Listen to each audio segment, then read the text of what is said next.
Comrade نجیب اللہ،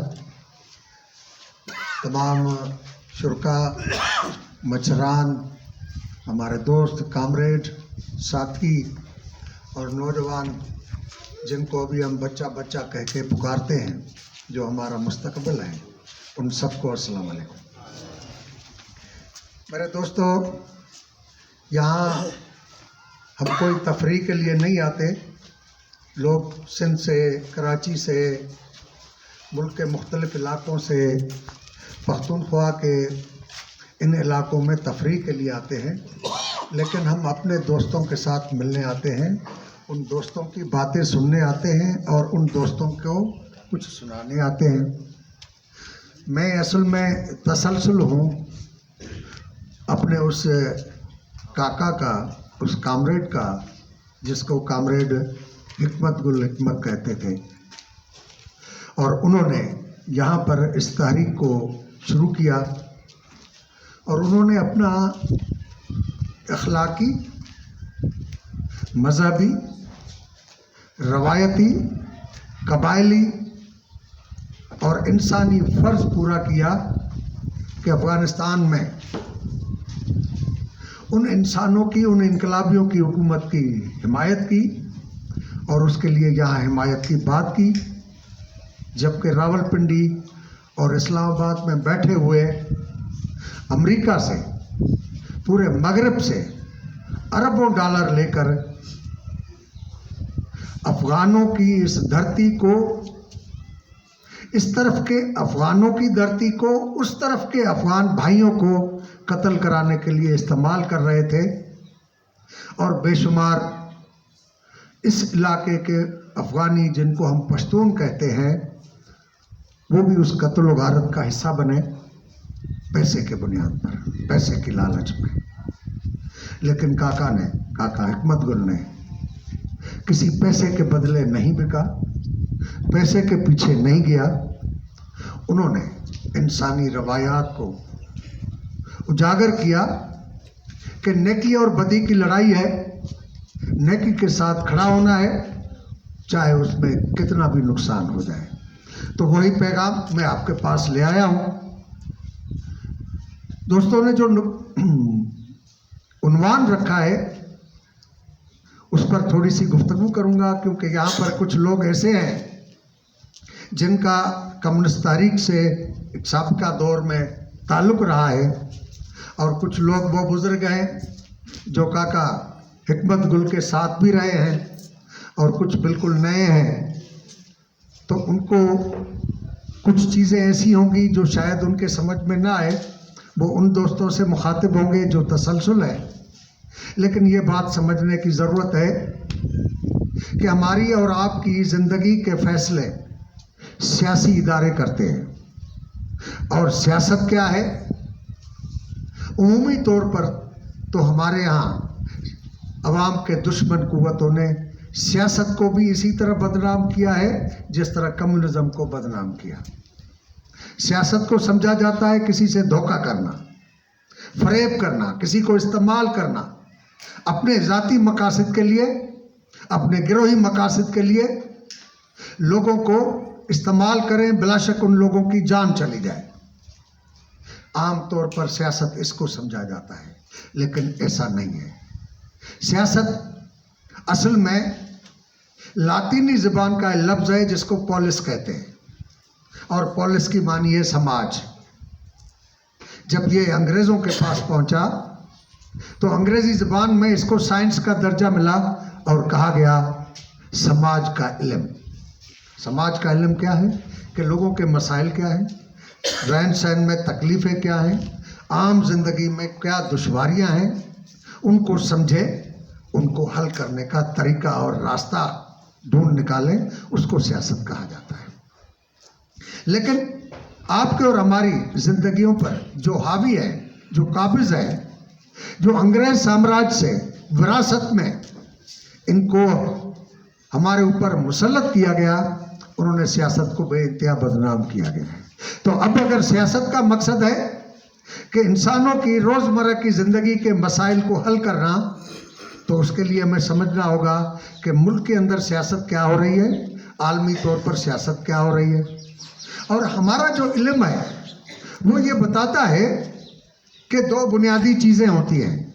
ایک معاشی مفادات اور دوسرا زندگی ایک تضاد سے چل رہی ہے. اگر وہ تضاد ختم ہو جاتا ہے، انسانی جسم کے اندر کچھ خلیے دوسرے خلیوں کو کھاتے ہیں، اگر وہ کھانے پینے کا ایک دوسرے کو مقابلہ کرنے کا سلسلہ بند کر دیں تو پھر کہا جائے گا کہ یہ آدمی اب مر گئے. تو کائنات میں بھی تضادات موجود ہیں، سماج میں بھی تضادات موجود ہیں.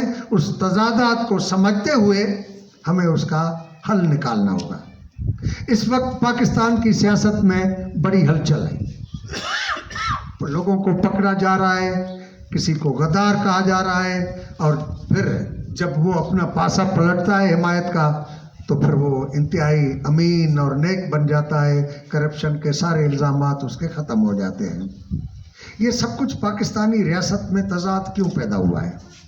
کہتے ہیں کہ ایک مکافات عمل بھی ہوتا ہے، جس کو عام زبان میں کہتے ہیں کہ اگر انسان کسی برے آدمی کو شکست نہیں دے سکتا تو اللہ تعالیٰ اور قدرت اپنا کام دکھاتی ہے.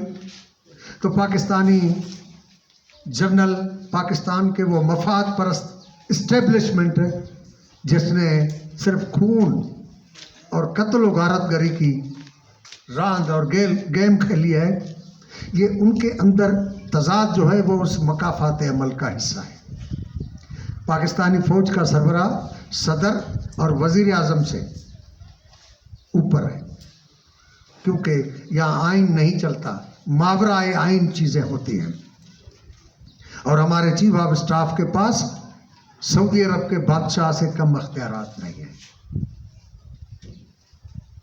اور اس پر جب 2 مرتبہ حملہ ہو، قاتلانہ حملہ ہو، تو سمجھنا چاہیے کہ تضاد کتنا شدید ہے. اور وہ بھی حملہ کوئی باہر سے کسی نے نہیں کیا کہ کہیں سے گزر رہا تھا اور کسی پہاڑی سے کسی نے لانچر مار دیا یا فائر کر دیا، اس کے ادارے کے اندر سے. اور وہ تضاد کیوں پیدا ہوا ہے؟ کیونکہ پاکستان کو برطانوی سامراج نے بنانے کے وقت ایک ذمہ داری دی تھی کہ روس سے آنے والا اچھا نظام ہندوستان تک نہ پہنچے، اس کے لیے ایک بفر اسٹیٹ بنے. اور اس وجہ سے انہوں نے اپنے وفادار سیاستدان، جنرلوں اور افسر شاہی کو پاکستان کا اقتدار اعلیٰ حوالے کیا، اور وہ اسی کام سے لگے رہے. آخر ایک مرحلہ آیا جب افغانستان میں انقلاب سور آیا. بلکہ میں کہوں گا کہ یہ لڑائی جو مجاہدین کی تھی وہ انقلاب سور کے بعد شروع نہیں ہوئی ہے. تاریخ یہ بتاتی ہے کہ 1975 میں ذوالفقار علی بھٹو نے نصیر اللہ بابر سے کہا کہ جو افغان لڑکے پشاور کی یونیورسٹیوں میں پڑھتے ہیں ان سے میری ملاقات کراؤ. اور وہ ملاقات ہوئی جس میں ربانی، حکمت یار، یہ لوگ موجود تھے اور کچھ اور لوگ تھے. ذوالفقار علی بھٹو کو خطرہ تھا کہ یہاں پر پختون قوم پرست ہمیشہ یہ بات کرتے ہیں پختونستان کی، اور ڈیورنڈ لائن کے متعلق ہمیشہ سوال اٹھتا ہے کہ یہ ڈیورنڈ لائن عارضی ہے، 100 سال کے لیے. تو اس وجہ سے انہوں نے منصوبہ بنایا کہ افغانستان میں ہماری فرینڈلی حکومت ہونی چاہیے جو ڈیورنڈ لائن کا سوال نہ اٹھائے. اس لیے انہوں نے ان طالب علموں سے ملاقات کر کے ان سے کہا کہ آپ کے ملک میں داؤد جو ہے اور ظاہر شاہ یہ سیکولر حکمران ہیں، انہوں نے عورتوں کو آزادی دی ہوئی ہے، ہر قسم کی تعلیم ہو رہی ہے، اور اس کے سوشلسٹ روس سے تعلقات ہیں. لہٰذا آپ اٹھو، مسلمان ہو، اور ان کے خلاف بغاوت کرو، اسلامی حکومت قائم کرو. دیکھیں یہ ہے نا ہیپوکریسی، کہ خود ٹی وی پر آ کے اقرار کرتا تھا کہ ہاں میں شراب پیتا ہوں، انسانوں کا خون نہیں پیتا، اور ان طالب علموں سے کہہ رہا تھا کہ افغانستان میں اسلامی نظام نافذ کرو. تو یہ اسلامی نظام کی بھٹو کے ذہن میں نہیں تھا. مسئلہ یہ تھا کہ اس حکومت کو تنگ کیا جائے اور یہ بچے وہاں پر اقتدار میں آئیں گے ہماری مدد سے، تو جو ہم کہیں گے وہ یہ کریں گے. اور آپ کو پتہ ہے کہ پاکستان کی اسٹیبلشمنٹ اس وقت سے لے کر آج تک افغانستان کو اپنا 5واں صوبہ سمجھ رہی ہے. اس کے بعد ذوالفقار علی بھٹو کی اس ٹاسک کو جنرلوں نے اپنے ہاتھ میں لے لیا اور جنرل ضیاء آیا، جس کے نتیجے میں یہ سلسلہ شروع ہوا.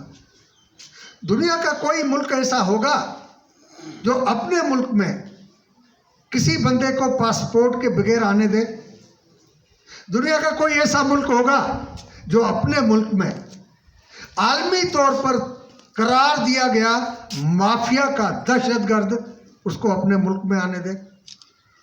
یہ واحد پاکستان ہے جس میں ایسے لوگوں کو پوری دنیا سے لا کر بسایا گیا.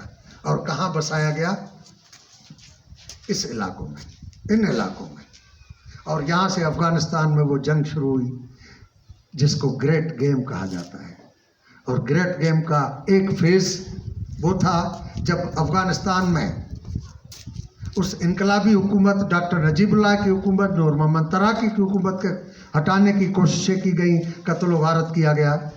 اور دوسرا فیز شروع ہوا گریٹ گیم کا جب مجاہدین کی حکومت تھی، کنٹرول نہیں کر پا رہی تھی، اور سینٹرل ایشیا کی ریاستوں نے اپنی میٹنگ کے بعد اعلان کیا کہ ہمارے پاس وسائل نہیں ہیں. یلسن نے راستہ بند کر دیا ہے کہ ہم روس کی طرف سے کوئی مدد نہیں دیں گے. تو ان کے خزانے خالی تھے، اب وہ ملک کیسے چلائیں؟ تو ان سب نے مل کر اعلان کیا کہ ہمارے پاس بے شمار وسائل ہیں، لہٰذا دنیا کی کمپنی آئیں، آ کے ہمارے پاس تیل، گیس اور معدنیات تلاش کریں. تو ارجنٹینا میں کام کرنے والی ایک کمپنی بریداس، انہوں نے ترکمانستان میں آ کے کام شروع کیا. تو ترکمانستان میں بے انتہا گیس نکل آئی. لیکن وہ گورنمنٹ کی کمپنی نہیں تھی، وہ ملٹی نیشنل کمپنی تھی. وہ اصل میں اٹلی سے تھا. ارجنٹائنا میں انہوں نے تیل اور گیس نکالا تھا، لیکن پروجیکٹ بہت بڑا تھا کہ ترکمانستان سے پائپ لائنیں چلے جو سمندر تک پہنچے اور دنیا میں یہ گیس جائے. تو بریداس کے پاس وسائل نہیں تھے. انہوں نے امریکہ کی نیو یارک کی اسٹاک ایکسچینج میں کمپنی رجسٹر کرا کر اخباروں میں بڑے اشتہار دیے کہ ہم نے اتنا بڑے گیس کے ذخائر دریافت کیے ہیں، آپ اس میں سرمایہ کاری کریں، اسٹاک ایکسچینج میں شیئر خرید کریں. امریکی نیو کنزرویٹو جو یونیکول کمپنی کے مالک ہیں، بش خاندان اور ڈک چینی خاندان، انہوں نے کہا کہ سوویت یونین کو ہم نے توڑا، یلسن ہمارا پٹھو ہم نے بٹھایا. یہ کیسے ہو گیا کہ بریداس کمپنی انہوں نے جا کے ترکمانستان میں گیس سنبھال لیا ہے، اس کو ہم کرنے نہیں دیں گے. بریداس کمپنی کا مینیجر آیا پاکستان میں، مالک، انہوں نے بے نظیر سے ملاقات کی کہ ہمیں افغانستان سے بات کر کے راستہ دیں سمندر تک تاکہ ہم پائپ لائنیں پہنچائیں اور وہاں سے سمندر کے ذریعے بڑے ٹینکروں سے ہم یورپ کی طرف گیس لے جائیں. بے نظیر نے ان سے کہا زرداری سے بات کرو. یہ بھی ایک کہانی ہے کہ زرداری نے کہا کہ کمپنی میں 10% شیئرز دو. انہوں نے کہا پیسے جو بھی مانگو دینے کو تیار ہوں، شیئرز نہیں. پھر وہ یہاں سے ان کی ٹرانسلیٹر خاتون تھی، اس کو مکمل برقع پہنایا اور اس کے ہاتھ پر بھی جوراب پہنائے اور ساتھ لے کر ملا عمر سے ملاقات کی. اور ملا عمر سے کہا کہ ہم پائپ لائن گزاریں گے، آپ کا جو بھی اس کے لیے ٹیکس ہوگی ہم ادا کریں گے. ملا عمر نے کہا کہ ٹھیک ہے، ہم اس پر مذاکرات کریں گے. اس دوران یورپ نے کہا کہ یہ بریداس کمپنی یہاں سے کیوں جائے، اور یونیکول کمپنی نے بھی کہا کہ یہ بریداس یہاں سے کیسے گزرے. تو یورپ نے احمد شاہ مسعود کو اپنے پاس بلایا اور یورپین پارلیمنٹ میں خطاب کرتے ہوئے احمد شاہ مسعود نے کہا کہ افغانستان کا 40% ہمارے قبضے میں ہے، اور ترکمانستان سے جو گیس آئے گی وہ پہلے ہمارے علاقوں سے گزرے گی. اگر کوئی ملا عمر سے یا طالبان حکومت سے معاہدہ کرتا ہے تو ہم قبول نہیں کریں گے. اس کے بعد امریکہ اور ان کے درمیان ملا عمر کے درمیان معاملات شروع ہو گئے اور انہوں نے آمادہ کیا ملا عمر کو کہ بریداس کو گزرنے نہیں دیں گے، اور امریکہ نے یہ پھر بندوبست کیا، احمد شاہ مسعود کو قتل کرا دیا۔ بریداس کمپنی آگے نہیں بڑھ سکی اور اس کے نتیجے میں بریداس دیوالیہ ہو گئی، اور دیوالیہ ہونے کے بعد اس کے فرانس میں جب نیلامی ہو رہی تھی تو اس کے بڑے شیئرز چائنا نے خرید لیے اور کچھ مائنر شیئر جو ہے یونیکول کمپنی امریکہ نے خرید لیے، وہ پروجیکٹ وہیں کا وہیں رہ گیا۔ اب یہ بریداس کو فیل کرنا یہ گریٹ گیم کا دوسرا فیز تھا، اور پھر ملا عمر کی حکومت کے خلاف لوگوں کو کھڑا کرنا، کیونکہ کہتے ہیں کہ جو مورے تیار کیے جاتے ہیں وہ مورے کبھی کنٹرول سے نکل جاتے ہیں، تو ملا عمر امریکہ کے کنٹرول سے نکل گیا اور دنیا پر قبضہ کرنے کے لیے امریکہ نے پروجیکٹ بنایا کہ ہم اگر وہاں ترکمانستان سے گیس لینے کے لیے لے کر کراچی تک پہنچانی ہے یا گوادر تک، تو ہم ملا عمر کو ٹیکس کیوں دیں؟ تو ان کے تھنک ٹینکس نے کہا کہ کوئی ایسا واقعہ کر دو جو ایک مرتبہ خرچہ آئے، ورنہ آپ تو ہر سال افغانستان کو ٹیکس ادا کرو گے، اس واقعہ کر کے افغانستان پر چڑھ دوڑو، قبضہ کرو، پھر ساری چیزیں آپ کے ہاتھ میں ہوں گی۔ اس کے نتیجے میں 9/11 کرایا گیا، ورلڈ ٹریڈ سینٹر گرایا گیا، اور وہاں سے گریٹ گیم کا ایک نیا فیز شروع ہو گیا، اور پھر افغانستان میں انہوں نے چڑھائی کر دی۔ اس چڑھائی کے بعد ظاہر ہے چین نے، روس نے، چین نے اور ممالک نے یہ سمجھا کہ امریکہ کے پاس اگر یہ سارے وسائل بھی آ گئے تو وہ تو دنیا کو انگلیوں پر نچائے گا، اور چین ایک نئی قوت کے طور پر ابھر رہا تھا، تو انہوں نے اپنے طالبان بنائے۔ پھر روس سے امریکہ کے اختلافات ہو گئے، یلسن چلا گیا، پیوٹن آیا، پیوٹن نے روسی نیشنلزم کا نعرہ دوبارہ بلند کیا، تو انہوں نے بھی طالبان کا اپنا گروپ بنایا، اور ایران نے بھی اپنا گروپ بنایا۔ اس طرح افغانستان میں گریٹ گیم کا ایک نیا پروجیکٹ شروع ہو گیا کہ طالبان پرو انڈیا، طالبان پرو رشیا، طالبان پرو ایران، طالبان پرو چائنا۔ اور اس کی میں ایک مثال دوں، پاکستان ٹی وی پر ایک اینکر نے ایک ویڈیو دکھائی، وہ ویڈیو انڈیا کے آئی سی ایس اکیڈمی میں، آئی سی ایس اکیڈمی پڑھے لکھے لوگ سمجھتے ہیں جیسے پاکستان میں سی ایس ایس اکیڈمی ہے، مقابلے کے امتحان پاس کر جو پولیس اور ڈپٹی کمشنر اور آئی جی ایس پی بنتے ہیں ان کے ہاں آئی سی ایس ہے۔ اس میں را کا ڈائریکٹر جنرل جو اس وقت مودی کا قومی سلامتی کا مشیر ہے، اجیت دوئل، وہ لیکچر دے رہا تھا۔ لیکچر کے بعد ایک بندہ کھڑا ہو گیا، اس افسر نے پوچھا کہ طالبان سے انڈیا کو کتنا خطرہ ہے؟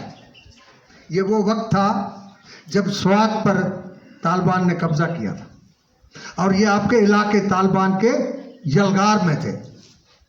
تو را کے چیف نے کہا کہ انڈیا کو طالبان سے نہ کل خطرہ تھا، نہ آج خطرہ ہے، نہ آنے والے کل کو خطرہ ہوگا، اور ہمیں معلوم ہے کہ کس نے 12 کروڑ روپے طالبان کو دے کر پاکستان پر چڑھائی کرائی ہے، اور جب ہمیں ضرورت پڑے گی تو 18 کروڑ روپے ہم بھی دے کر کسی ملک پر چڑھائی کرا سکتے ہیں۔ اس سے اندازہ ہوا کہ طالبان کے نام سے مختلف گروپ اور ملیشیاز بن گئی، اور یہ دنیا کے اندر کرائے کشوں کی مختلف فوجیں، اس میں کوئی سنسیئر بھی ہوگا جو اسلام کے لیے لڑ رہا ہوگا، لیکن میجارٹی وہ ہو گئی جو مختلف لوگ قوتوں سے پیسے لے کر، اور افغانستان اس طرح ایک عالمی قوتوں کے جنگی دلدل میں پھنس گیا، اور ظاہر ہے اس کے اثرات پڑوس میں ہوں گے اور یہاں بھی ہو رہے ہیں۔